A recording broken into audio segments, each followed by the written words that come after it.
Olá, é um prazer, uma satisfação muito grande estar aqui nos estúdios do Atualidades do Direito para falar deste livro que se chama Lei Maria da Penha, comentada em uma perspectiva jurídico-feminista. Esse livro aqui foi escrito agora, né, o lançamento dele é bastante recente, e para falar desse livro, nada melhor do que exatamente alguns dos autores do livro. Na verdade, são 26 autores no total, e hoje nós vamos ter a oportunidade de estarmos falando e debatendo a respeito desse livro com 3 dos autores, né, eu, particularmente, que escrevi uma parte aqui do livro, a professora Carmen, que está aqui também conosco, que é a nossa organizadora, e o professor Fauzi, que trabalhou um tema, do professor Fauzi, o tema mais polêmico de toda a parte jurídica, né? E para falar desse tema, então, a gente começaria pedindo para a professora Carmen falar um pouquinho a respeito de por que apareceu esse livro, o título dele, etc. Mas antes da professora Carmen falar, queria aproveitar também para dar alguns recadinhos. O primeiro recadinho é que hoje, além de nós estarmos aqui fazendo esse debate importante sobre uma lei também importante e sobre esse livro que trata desse tema, a Lei Maria da Penha, sobre esse enfoque um pouquinho diferente que a professora Carmen vai explicar para nós, que é a questão da perspectiva jurídico-feminista. Tem que explicar bem direitinho o que é isso, né, Carmen? Mas eu queria também dizer para vocês que outra alegria é o fato de nós estarmos lançando hoje um blog que se chama Violência de Gênero. Esse blog Violência de Gênero, ele é feito de uma forma colaborativa. O que significa isso? Significa, como o próprio nome diz, que qualquer um, então, pode colaborar pode participar e colaborar na execução, na elaboração desse blog. Ele está separado, tem várias seções aqui do nosso blog, por exemplo, artigos. Então, você escrever um artigo sobre violência de gênero, mande para nós e a gente publica o artigo. Pesquisas, né? A gente vai publicar uma série de pesquisas, mas se você tem conhecimento de alguma outra pesquisa sobre o tema, também mande para a gente vai acrescentando informações aqui. Vídeos, jurisprudência, né? Nessa parte eu tenho certeza que o professor Fauzi vai poder nos ajudar bastante na questão da jurisprudência. Também nós temos questões de concurso. Uma coisa que a gente tem observado muito cada vez mais tem caído Lei Maria da Penha em concurso. Isso é importante, né? Principalmente porque demarca que efetivamente esse tema passa a ter uma importância grande no mundo jurídico, principalmente nos concursos para delegado. Isso é bastante importante, essa questão também. Temos violência de gênero na mídia, nós temos uma parte também que vai trabalhar a questão das novelas, né? Então tem uma novela agora da Globo que fala muito dessa questão da violência e a gente vai trabalhar um pouquinho como que as novelas tratam essa questão da violência, se estão prestando um bom serviço para a comunidade ou até um desserviço para a comunidade. Legislação, claro, né? Projetos de lei.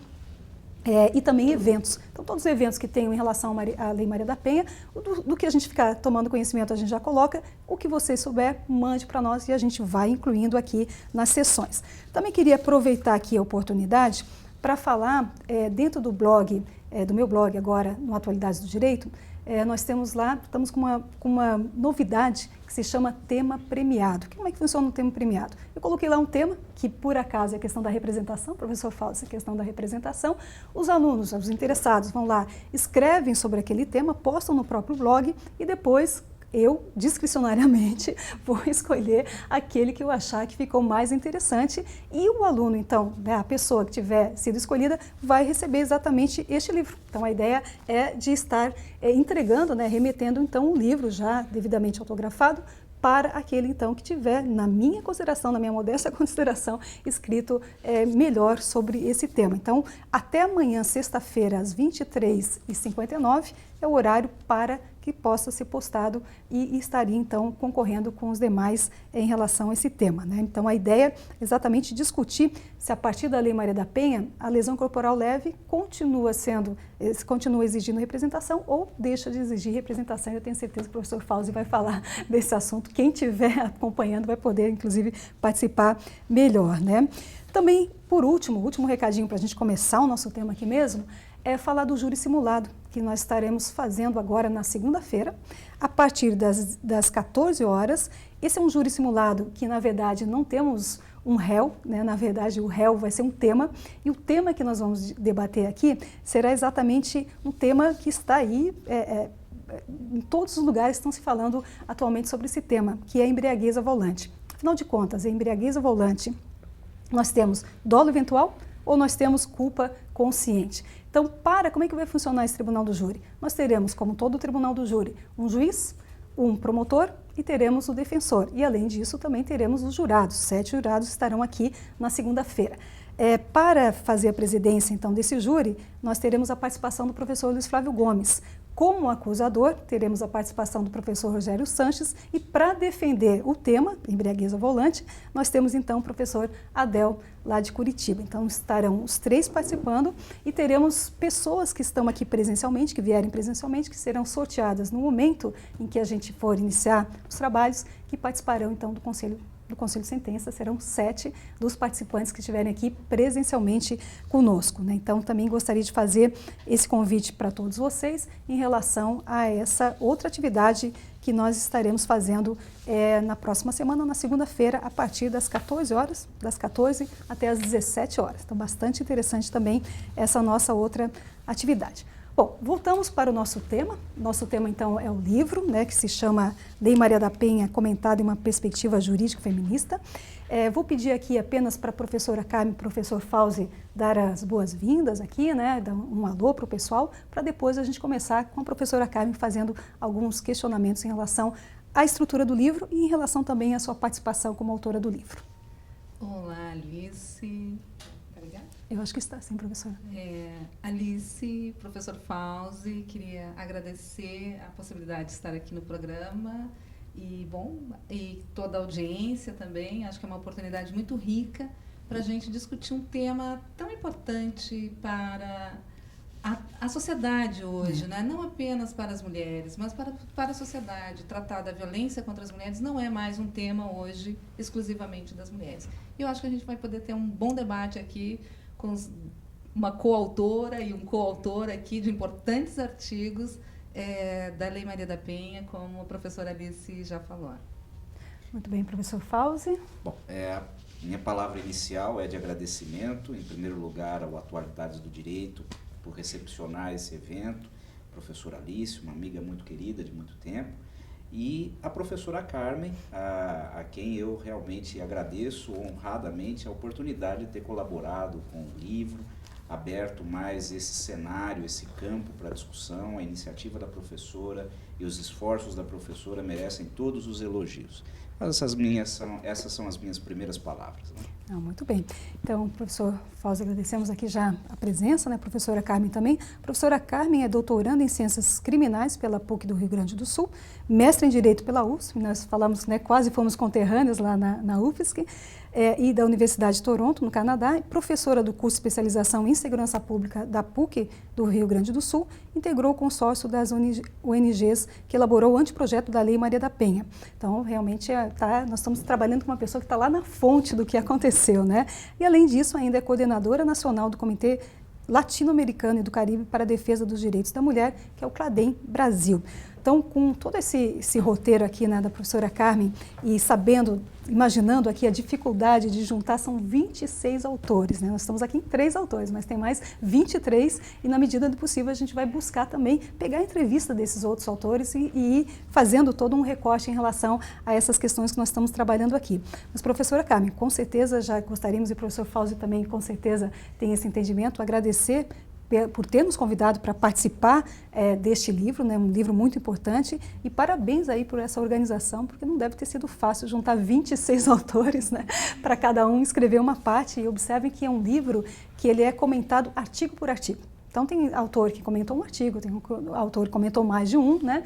Mas então nós temos os 46 artigos da lei distribuídos em 26 autores. Não deve ter sido fácil, não, né?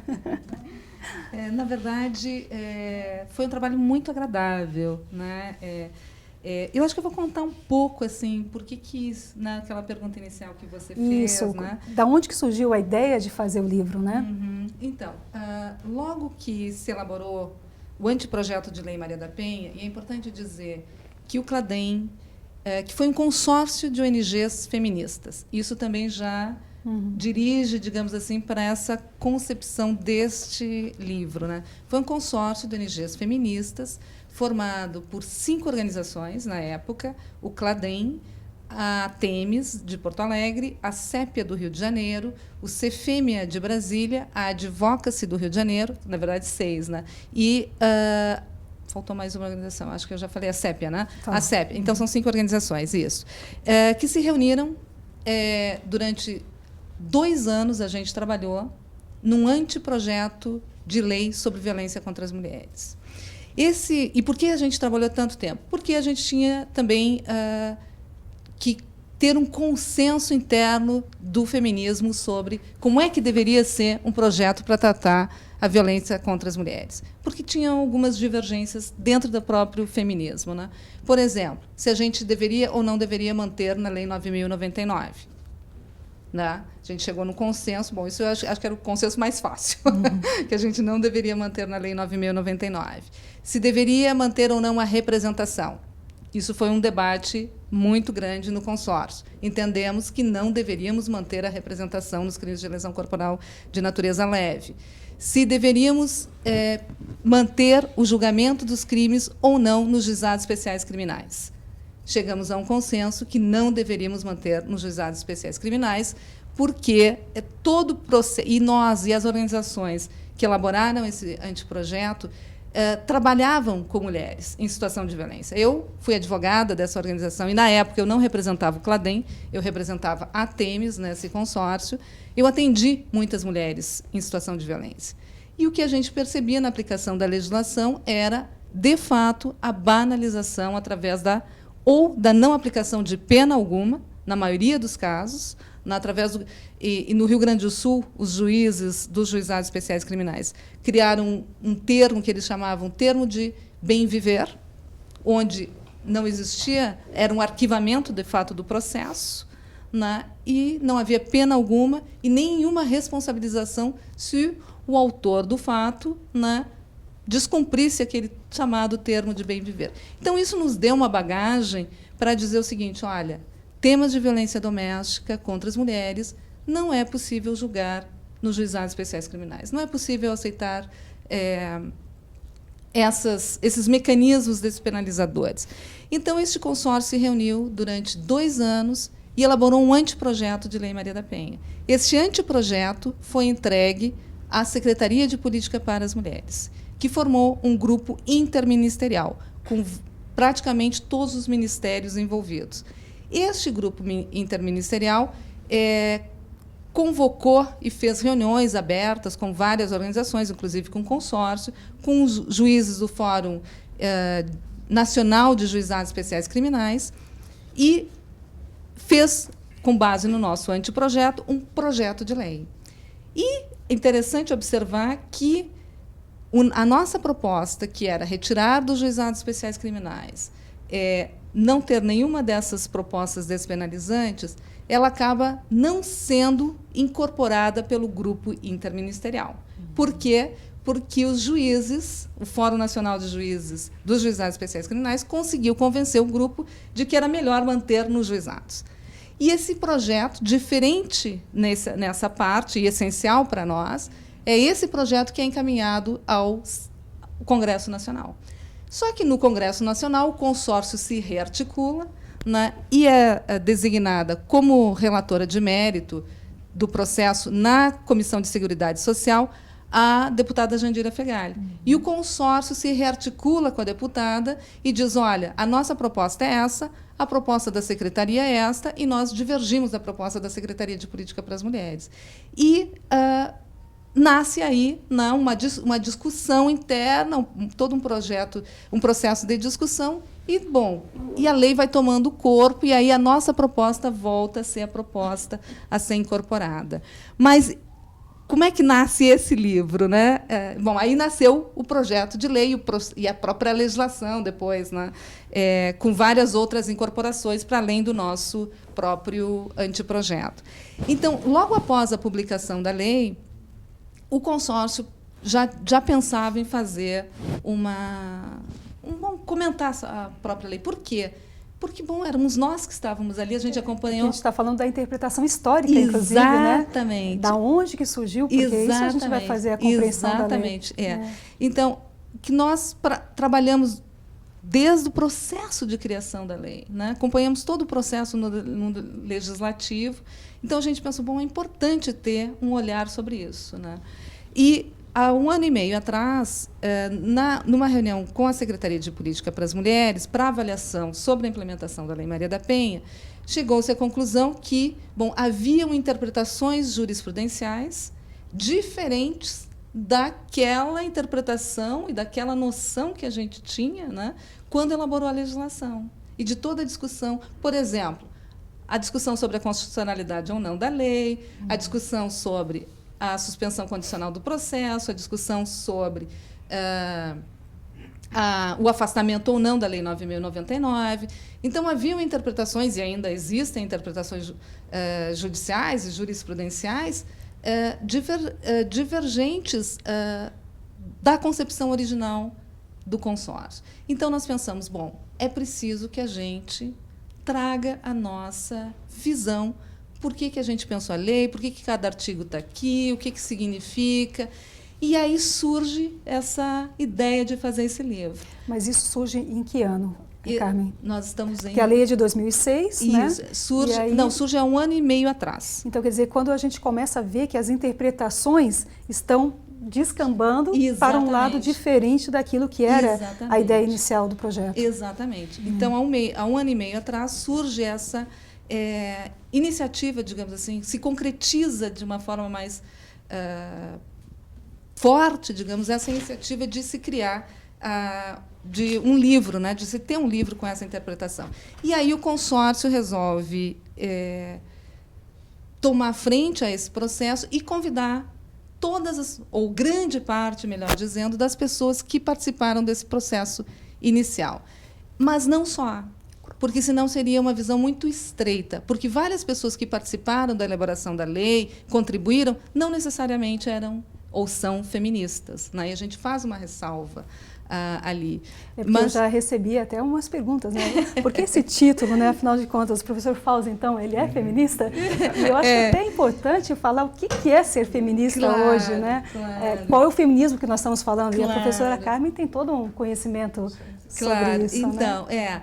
Então, a ideia era ampliar um pouco, né, esse rol com pessoas comprometidas com a efetividade da Lei Maria da Penha, com essa interpretação que o consórcio originalmente pensou quando elaborou o anteprojeto. E eu acho que é importante também, professora Carmen, comentar que essa ideia do projeto, quando foi feito lá pelo consórcio, ele se baseou em estudos concretos, se baseou numa realidade. Né? Então, nós estamos falando de 5 organizações que estudavam a questão de gênero já há bastante tempo, tinham toda uma credibilidade, toda uma preocupação com esse tema. Quer dizer, ele não foi colocado de uma forma solta, né? Ele foi a partir de toda uma perspectiva de estudos concretos a respeito do que seria o melhor papel da lei para essas situações. Exatamente. De estudos concretos e também de estudos internacionais comparativos, né?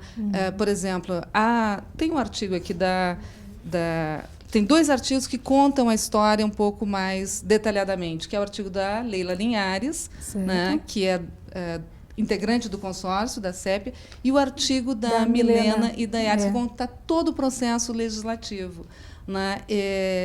E mostra um pouco, então, todos os esforços, os estudos, a legislação comparada que foi utilizada pelo consórcio, a contribuição de outras pessoas, né, que estão nesse livro. Né? Então, na verdade, ele é um grande esforço coletivo, né, de várias pessoas que trabalharam e contribuíram para que essa legislação fosse construída. Né? Bom, e por que do feminista, né? O jurídico feminista, né? O jurídico feminista, e que feminismo é esse que nós estamos falando, né? É aquele que queimou sutiãs? Não, né? Não. O feminismo já evoluiu muito.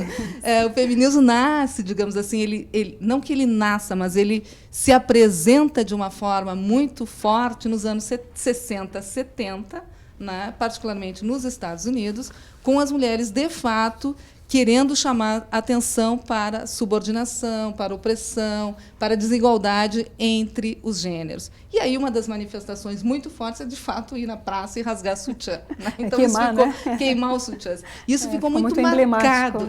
Muito marcado. Então, quando fala em feminismo, as pessoas têm essa ideia de As feministas são essas radicais dos anos 70, que tem problema com os homens, são tudo feia, suja e mal amada.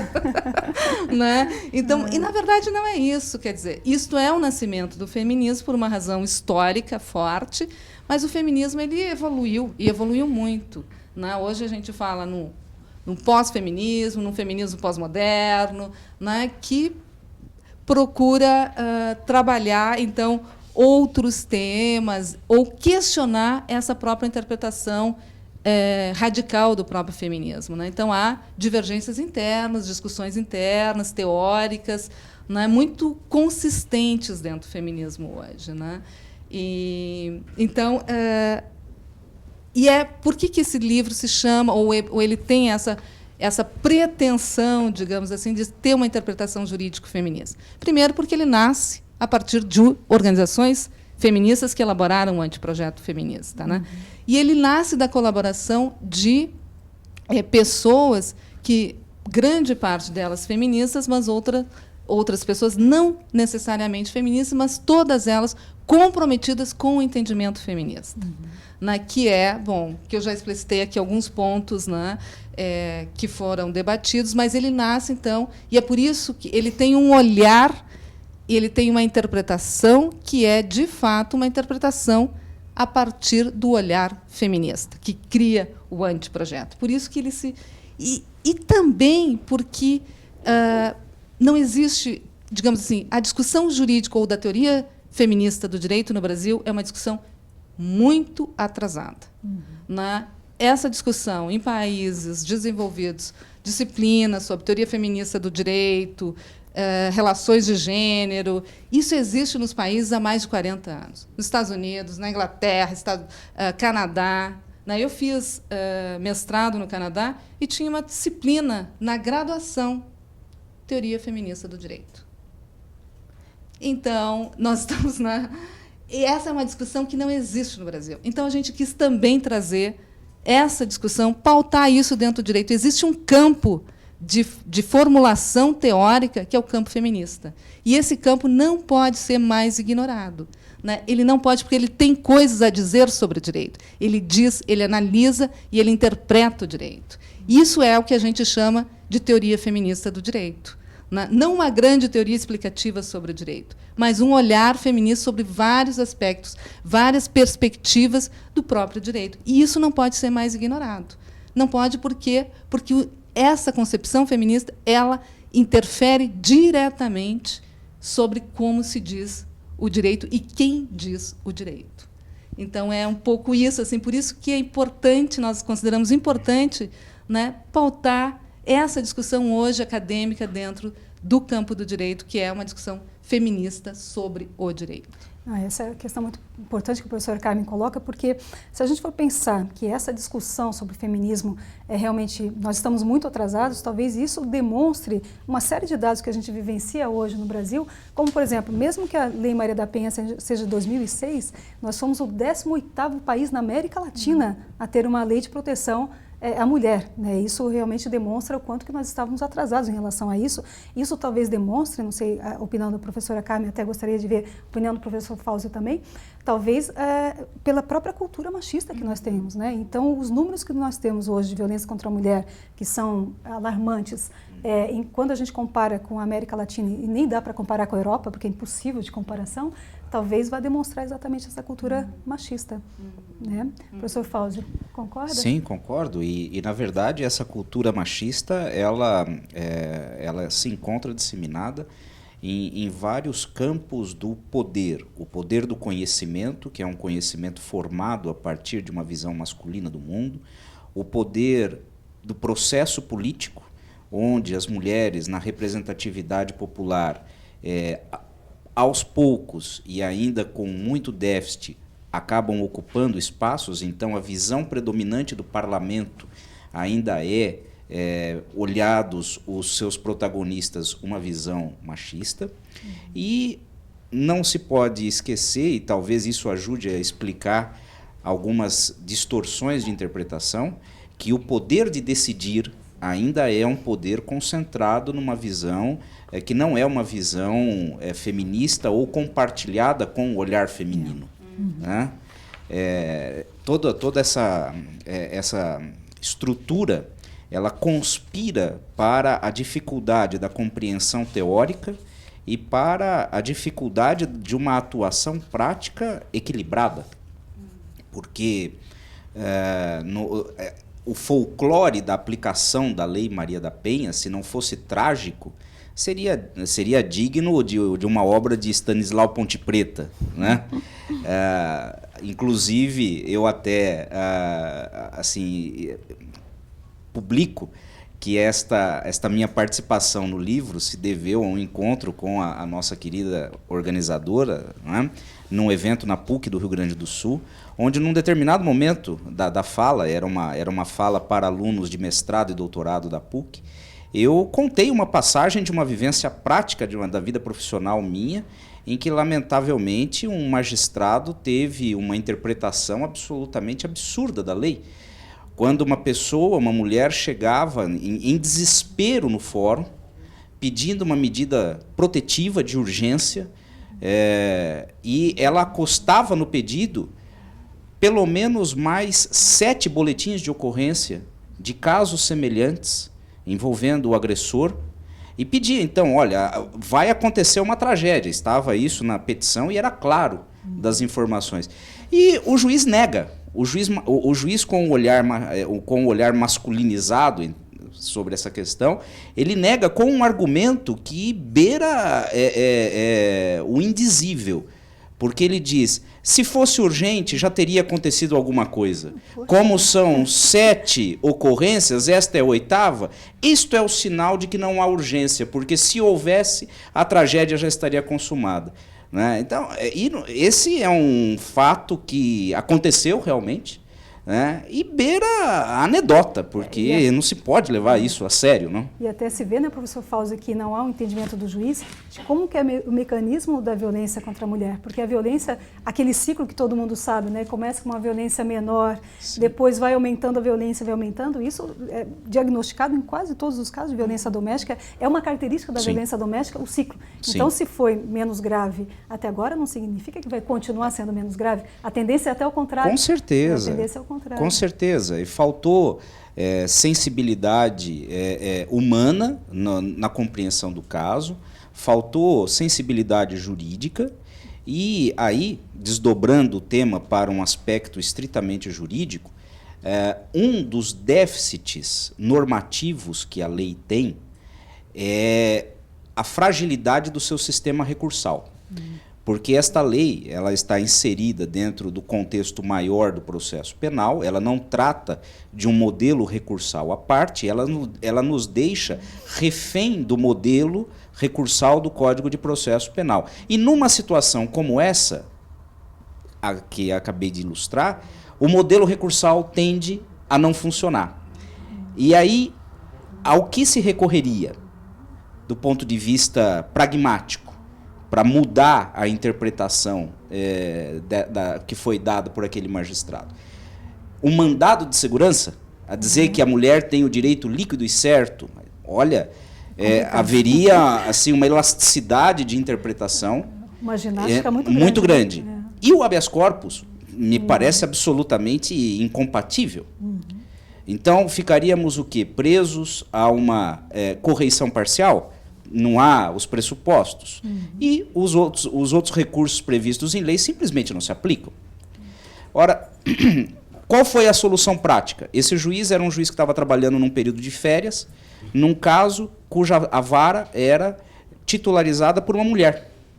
E essa decisão se deu na quinta-feira anterior à segunda-feira, na qual essa magistrada voltaria. Então, o que aconteceu? Representou-se o pedido a ela. A magistrada, que vendo a situação, evidentemente, concedeu a medida protetiva. Então, foi mais um arranjo, digamos assim, com espírito sorte, né? mais sorte, e um espírito pragmático que acabou dando certo, mas que poderia não ter dado. E a pessoa foi presa. Nesse período, ela voltou a ameaçar, nesse período em que foi denegada a medida, até o momento da sua concessão, ela voltou a ameaçar a a essa senhora que então estava em absoluto desespero. Não? E o professor Fausto coloca uma questão interessante, porque se a gente não tem a compreensão exata do que é a dimensão da violência contra a mulher, e não tem os dados, né, porque o dado que a gente tem é assustador. Por exemplo, os casos de mulheres que são vítimas de homicídio, de fato morrem, 82% dessas mulheres chegaram até a delegacia de polícia para denunciar aqui entre aspas, né, mas pelo menos para informar esse fato que estava acontecendo com ela. Eu digo a você o seguinte, Alice, eu não dispunha desses dados concretos, mas eu trabalho como promotor do júri há 22 anos.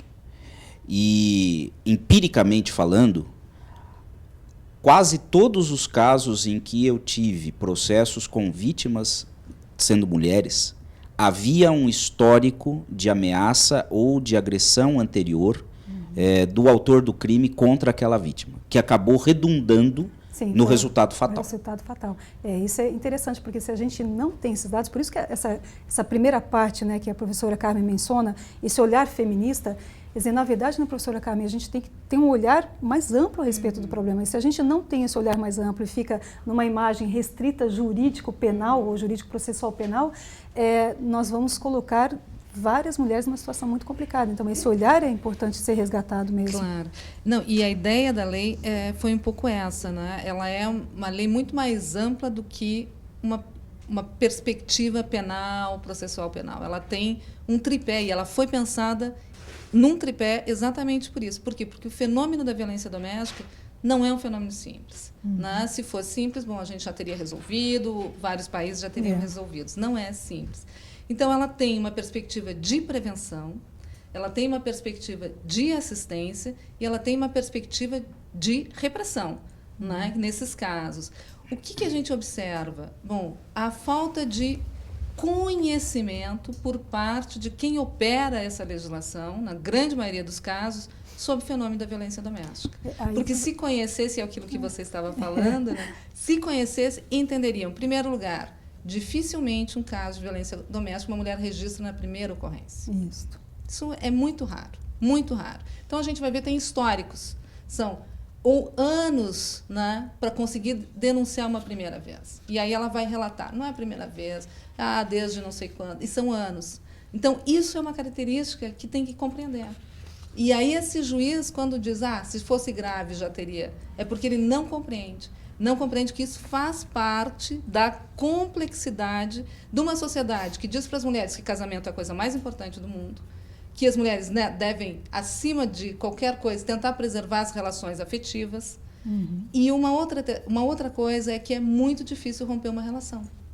Com violência afeto, ou né? Sem violência. Ele tem afeto nessa relação. A gente não pode esquecer essa característica. Não é difícil a gente romper uma relação de namoro que está uma porcaria. Difícil. Um casamento, seja lá o que for, que tem violência psicológica, tem humilhações, e a gente às vezes não se dá conta ou não se dá conta, há controle por parte de namorados, de maridos, o tempo inteiro. Isso não é um tipo de violência e não é difícil romper essas relações violentas? Por que nós vamos querer que essas mulheres que têm uma estima já muito prejudicada pelos anos de violência rompam assim? Né? Por que elas são obrigadas a, num piscar de olhos, dizer, porque foi lá registrar uma ocorrência, bom, agora tudo resolvido, a partir desse momento a relação está rompida? Né? Por que elas têm que ter essa força que muitas de nós não temos? Não tivemos, e não só mulheres, homens também, né? Não conseguem romper as relações. Então, isso é muito perverso com as mulheres que buscam ajuda e que não obtêm uma segunda vitimização pelo sistema de justiça criminal. Então, é preciso que os operadores do direito compreendam a complexidade do fenômeno, é preciso que a rede de assistência funcione, porque a lei prevê uma rede de assistência, então é preciso que essa rede de assistência esteja em pleno funcionamento, é preciso que os poderes públicos e a sociedade passem a não mais aceitar nenhum tipo de violência. Né? Por que a gente vai aceitar e achar que é normal uma violência nas relações de afeto? Por que essas relações de afeto têm que se constituir na base da violência psicológica? Não necessariamente. Os números de violência física e ameaça, né, são muito parecidos, né, são muito próximos. Né? As humilhações, as mulheres sofrem humilhações. né? Esses dias eu ouvi um relato de uma uma advogada de um alto escalão do poder do sistema de justiça que não conseguia romper uma relação de violência. Teve que sair da sua cidade, abandonar a carreira jurídica, porque ela não conseguia, em função das ameaças que sofria de um marido que era policial federal. Então, para ver como a situação não é com mulheres pobres apenas, né? Então, a gente tem que pensar um pouco mais. E essa fala, tanto da professora Carmen quanto do professor Fauzi, me fez lembrar exatamente a minha parte da minha participação aqui deste livro, que, modéstia à parte, desculpando os demais autores, eu acho que é exatamente o artigo mais importante da lei, que é o artigo 8º, que vai trabalhar exatamente todas as questões de prevenção, de capacitação, e agora fazendo uma referência, então, à capacitação. E essa capacitação, então, o artigo 8º traça exatamente as diretrizes do que a gente vai fazer de planos, de metas e ações em relação à coibição da violência doméstica. E a diretriz número 8, que está no artigo 8º, vai falar exatamente da capacitação permanente. Quem tem que ser capacitado? E aí faz a referência ao artigo: Polícia Civil, Polícia Militar, Guarda Municipal, Corpo de Bombeiros. Então, o Corpo de Bombeiros capacitado na questão da violência doméstica? Sim, o Corpo de Bombeiro também. E aí vem, claro, o Judiciário. Por isso que é importantíssimo um juiz que trabalha numa causa de violência contra a mulher, necessariamente ele tem que ter uma capacitação, ele tem que entender que ele está num contexto muito diferente, não é um mero crime de lesão corporal, ele é um contexto completamente diferente. E aí você tem Judiciário, Ministério Público, Defensorias, e o que eu acho mais fantástico dessa parte aqui, desse inciso 8º do artigo 8º, que fala exatamente de uma discussão transdisciplinar e vai chamar, então, para trabalhar junto com o Corpo de Bombeiro, com o juiz, com o promotor, com a Defensoria, com a Guarda Municipal, vai chamar o pessoal da Segurança Pública, o pessoal da Assistência Social, o pessoal da Saúde, da Educação, do Trabalho e da Habitação. Então, vejam a quantidade de pessoas que entra em campo para discutir isso. Quer dizer, isso demonstra efetivamente a complexidade do tema. É um tema complexo, é um tema que a gente tem que ter muita atenção. E eu achei fantástica a professora Carmen que escolheu esse artigo 8º para mim. Eu queria agradecer de público, porque foi uma oportunidade. Eu até me senti um pouco desconfortável no primeiro momento, porque afinal de contas nós somos da área do direito, né, Fauzi? Então o ideal era pegar lá o artigo 41 e tal, né? Eu disse, poxa, mas o artigo 8º, mas quando eu li o artigo 8º, eu disse, não, é esse aqui mesmo que eu quero, agradeço por essa escolha, né? Fantástico, e realmente eu acho que é o pulmão e o coração nosso da lei está ali, que são as diretrizes. Se a gente conseguir cumprir 10% do que está aqui, já vai ser um ganho muito grande para a sociedade brasileira, né? Com certeza. Mas, professora Carmen, agora vamos pensar um pouquinho aqui. A questão é a seguinte, nós temos, então, essa questão da estrutura do livro, né? Ele tem uma estrutura. Como que foi pensada a estrutura deste livro? Então, o livro foi pensado em duas partes. A primeira parte, contar um pouco dessa história que eu relatei aqui para vocês. Bom, como é que se elaborou, por que se pensou. Então, ele tem toda uma parte que é, digamos, uma parte mais de resgatar esse processo histórico, por um lado. Por outro lado, discutir a constitucionalidade da lei. Aí nós convidamos o professor Lênio Streck para fazer um artigo sobre a constitucionalidade da lei, discutir os compromissos internacionais do Estado brasileiro, e convidamos a professora Flávia Piovesan e a professora Silvia Pimentel para fazerem essa discussão sobre a responsabilidade internacional do Brasil. Isso também tem a ver com a constitucionalidade ou não da Lei Maria da Penha, né? Em que medida os compromissos internacionais remetem, né, constitucionalmente, né, às obrigações internacionais do Brasil. Temos um artigo da professora Vânia Pazinato sobre os avanços e obstáculos que a gente precisa ainda superar para implementar a Lei de Maria da Penha. E temos algumas discussões, tensões, né, num outro campo do direito, que é no campo da criminologia crítica e da criminologia feminista. Por quê? Porque muitos criminólogos críticos, né, têm uma visão diferenciada, digamos assim, em oposição a nossa visão. Então, ele está pensado essa primeira parte, né, e a segunda parte do livro. E nessa última parte da atenção e a criminologia, a gente conta com a colaboração do professor Saulo de Carvalho. Do professor Saulo de Carvalho, que é um grande parceiro. E a professora Carmen também. E nós já escrevemos artigos juntos, eu e o Saulo, somos parceiros nisso, divergimos algumas vezes, mas conseguimos. Não, mas isso é importante, né? Muito, ter um pouco de polêmica, trazer um pouco um outro olhar também. O Saulo tem sido um grande parceiro. E a segunda parte é artigo por artigo comentado. E aí também nós convidamos pessoas especialistas na área, né? Mesmo que a Alice diga que não é uma especialista do artigo 8º. É que eu tive sorte que ele pega a política criminal, né? Então, eu me senti em casa aqui com a política criminal. E aí nós convidamos pessoas que têm escrito, têm pensado, têm falado em defesa da lei. E a Alice, né, tem sido uma dessas pessoas, o professor Fauzi também, e convidamos a professora Ela Vieco, convidamos a Rosane... me esqueci de falar a Rosane Reis também. Tem um artigo onde ela conta essa história da disputa com os juizados, o Fórum Nacional de Juizados, do Fórum Nacional de Juízes Criminais, né? O juizado especial, né? Os juizados especiais, exatamente. Isso. Então, ela conta como é que foi essa disputa, né? As resoluções, a lei mal tinha sido aprovada, os juízes já estavam dizendo que a lei era inconstitucional. Quer dizer, toda na minha opinião, uma incapacidade de aceitar a derrota no plano legislativo, né? Uma falta de concepção democrática. Porque se você entrou num jogo, você usa seus argumentos, o outro usa os seus argumentos, um dos dois vai ser vencedor, né? Se nós estamos numa democracia, nós temos que aceitar que, às vezes, o nosso argumento não é o que é mais considerado por todos. E aí nós temos o comentário de todos os artigos, Maria Berenice Dias, né? São várias pessoas, né? Várias que trabalham o tema, que discutem, que vão discutindo artigo por artigo, e eu acho que isso deu uma consistência muito forte, né? Essa intenção nossa de trazer essa interpretação. Não, legal. E aqui a professora Carmen, ela colaborou em várias partes aqui do livro, mas eu queria que a professora Carmen, aproveitando todo esse conhecimento dela e aproveitando a presença aqui, falasse um pouquinho dessa parte primeira, em que a professora Carmen falou o título do artigo é Razão e Sensibilidade. Aliás, parabéns pela escolha do tema, eu acho que é muito bonito, né? Já diz tudo, razão e sensibilidade.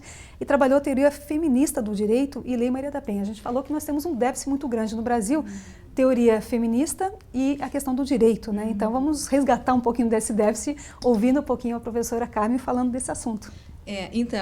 Eu, até quando eu iniciei falando, eu comentei um pouquinho isso, né? Esse olhar um pouco mais crítico, você traz aqui violência de gênero, né? Por exemplo, a categoria gênero é uma categoria, né, muito utilizada pelo próprio feminismo, e ela embasa as concepções filosóficas do feminismo contemporâneo, né?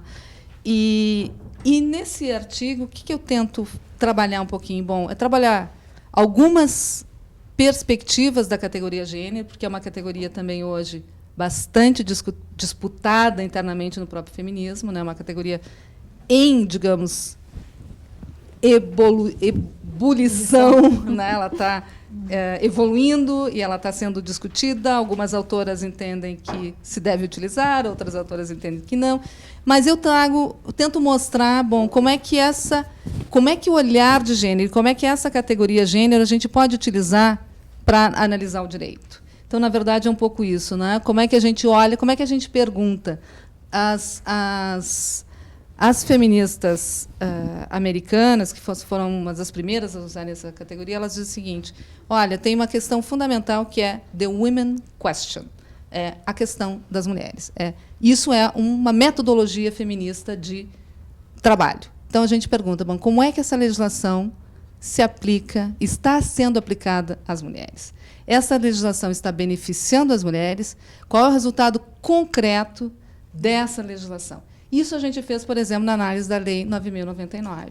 Então, em que medida esse olhar do direito sobre o direito, esse olhar das mulheres sobre o direito, nos permite dizer que uma legislação, ou na sua concepção teórica, por exemplo, a Lei 9.099 não foi pensada para tratar violência doméstica. Que é o tema do professor Fauzi, né? Exatamente. Ele vai se posicionar. Acabou, o que aconteceu? Acabou desaguando nos juizados especiais criminais um delito de violência doméstica. Ela não foi pensada para isso. Então, ela já tem um déficit teórico de gênero aí muito forte, né? Segundo, a sua aplicação prática demonstrou a sua inadequação.